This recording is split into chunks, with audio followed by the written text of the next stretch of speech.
A little while ago, like maybe 2 or 3 years ago, me, a friend, and my dad went into this knife store, and we found these Balisong trainers, and we thought it was fun to sort of just do the basic tricks and such.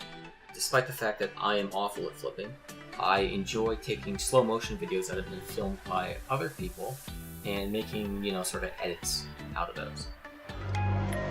Walk by you in the path of righteousness. I walk higher, toss liars in the pit of hell. Caught in the crossfire, caught fire from the big guns. These is not revolvers. Violence only creates confusion. It ain't a problem solver. Let's go. Let's get us my dress code. Just know I need a personal Jesus. I'm in Depeche mode. Best show is when the bullets hit the flesh flow. This ain't a movie, dog. You know it when your chest explode. And my poems were the few that looked at me, took to me, shook to me, feeling me, singing my heartache. From the pain, taking my message from the veins, speaking my lesson from the brain, seeing the beauty through the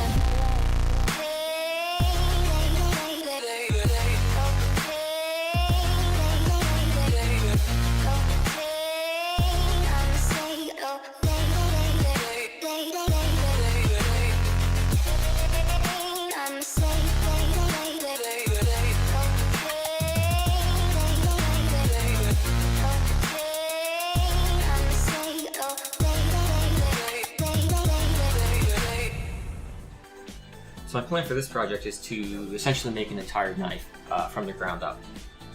And that's with the help of my friend. He's going to be doing the blade. I'm going to be doing the handles. The handles are going to be made from this material called mokutai. Mokutai is essentially 3 different alloys of titanium that are layered on top of each other and then forge welded together. Forge welding is essentially when you just heat the metals up, hammer them together super hard, and they stick. And they sort of have this wavy pattern. And a relatively similar thing is done for the material on the blade. And that's called Damascus steel. It's just these 2 different types of steel that are layered together. And the effect of that is when you etch the blade in acid, the 2 different types of metals etch differently. And so you get this sort of, neat alternating color. A sort of wavy pattern deal going on. I had a bit of a scare at the beginning because USPS didn't deliver the metal when they were supposed to, and the tracking was just not giving me any information. And it was supposed to be delivered before spring break started, but over spring break, me and some friends flew out to New Mexico, did some fun stuff there, and flew back.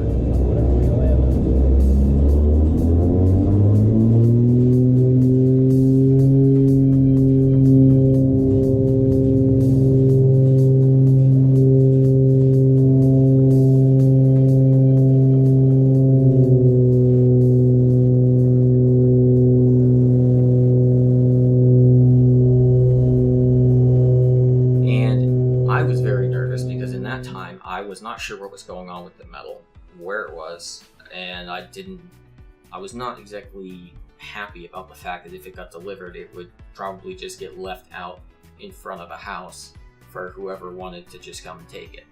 But when we got back, it was there, and that was a relief big time.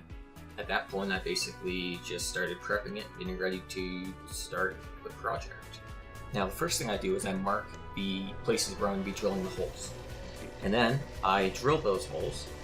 Now the difficulty with titanium is that it doesn't transfer heat well. So when you're drilling, all the heat is concentrated in the area where you're drilling. It doesn't spread throughout the titanium, sort of like a heat sink, as it would with steel or aluminum or other metals.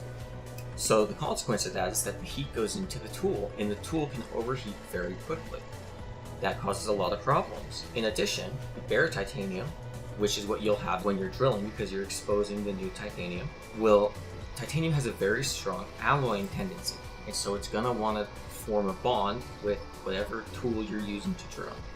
And so you can have all sorts of, chip welding and marring and all sorts of nasty stuff happening. So your tools don't last very long. Once those holes are drilled, I mark the line where I'm going to be cutting out the handle, and I cut it out on the saw. After that, I basically just repeat that process 4 times, and I get the 4 different handles.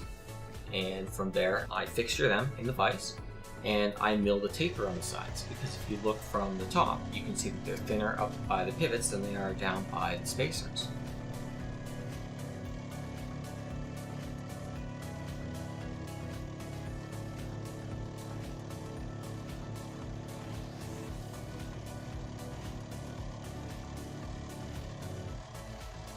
After I mill the taper onto the sides, I countersink them, which is essentially, it's for all intents and purposes like around a 90-degree bit, and it creates those sort of sloping appearances.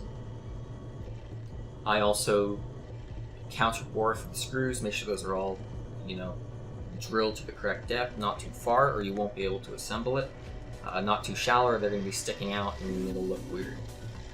So you have to be really careful with that, or you can mess up the handles very quickly, and you've invested a fair amount of time in it, so that would be a bit of a disaster. In addition to the fact that this material costs like 25 to 30 times as much as normal titanium. So you don't really just get to go down to Home Depot and get another plate of it. After that, I mounted on another fixture that holds at a very slight angle, so I can mill a taper on the thickness, because it's actually thinner in terms of thickness at the pivots than it is at the spacers. And I like to mill that on because it's just more accurate than if I were to try and do that on the sander. Now at this point, all that's left for me to do is to sand a radius on the top, so I can round them, and they're not just these sharp squares in your hand, because that's not ideal. And I need to round the pivot area and the spacer area. Otherwise it won't be able to rotate. After that, what I'm going to do is I'm going to color the titanium, and I'm going to be doing that with a torch. Now you'll see the titanium, starting to get warm and glow and whatnot, but you might not be able to see the colors that well because it's nighttime.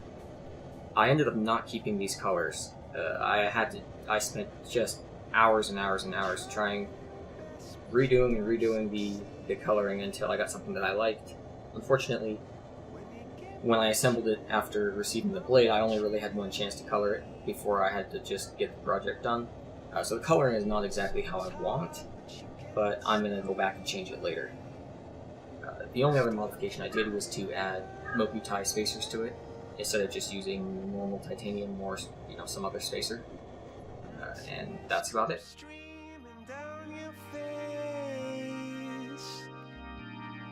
When you lose something you can't replace,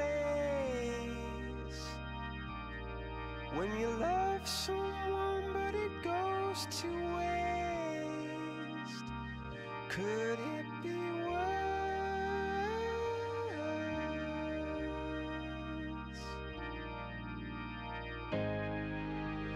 Lights will guide you home and ignite your bones, and I will try to fix you.